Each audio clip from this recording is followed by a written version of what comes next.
Zgjedhja e parakohshme parlamentare të mbajtura të dielën në Kosovë nuk kanë sjellë zgjidhjen e krizës politike që ka përfshirë vendin prej muajsh. Përkundrazi, rezultatet paraprake tregojnë një skemë politike dhe më të fragmentuar, duke e bërë më të vështirë krijimin e institucioneve të reja. Sipas të dhënave të publikuara nga Komisioni Qendror i Zgjedhjeve, pas numërimit të mbi 99.9% të votave, lëvizja vetëvendosje drejtuar nga Albin Kurti ka siguruar rreth 42.91% të votave, një rezultat më i ulët krahasuar me 49.3% që kishte marrë në zgjedhjet e mëparshme. Rënja e mbështetjes elektorale që vështirëson pozicionin e Kurtit në përpjekje për të siguruar shumicën e nevojshme parlamentare, përveç pamundësisë për të garantuar votat e nevojshme për zgjedhjen e presidentit të ardhshëm të vendit, vetvendosja nuk duket si ka të vetme numrat për formimin e qeverisë së re, çka e shtyn drejt negociatave për koalicionin të mundshme. Megjithatë, pak pas mesnatës, nga sheshi qendror i Prishtinës, Kurti u shfaq optimist dhe bëri të ditur se do të nisë kontakte me të gjitha subjektet politike për të diskutuar mbi formimin e institucioneve të reja.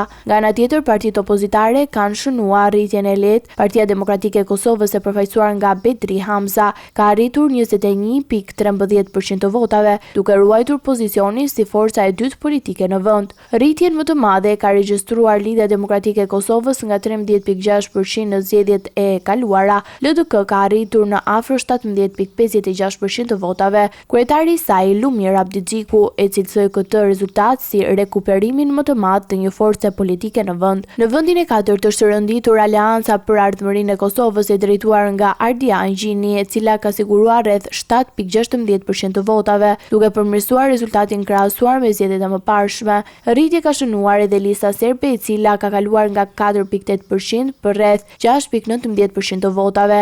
Një tjetër element i rëndësishëm i këtyre zgjedhjeve ishte pjesëmarrja me ulët e qytetarëve, nga afro 1.960.000 votues me të drejtë vote në proces morën pjesë rreth 723.000 qytetar, ose 36.88% e elektoralit, dukshëm më pak se 45% që ishte pjesëmarrja në zgjedhjet e dhjetorit 2025. Rënja e pjesëmarrjes në më shumë se 200.000 votues interpretohet nga analistët si një shenjë lodhjes së qytetarëve përballë krizës së zgjatur politike dhe pamundësisë së klasës politike për të gjetur një zgjedhje të qëndrueshme institucionale. Rezultati i së dielës e lë të hapur një periudhë të renegociatash, ku formimi i qeverisë së ardhme mbetet ende i pasigurt.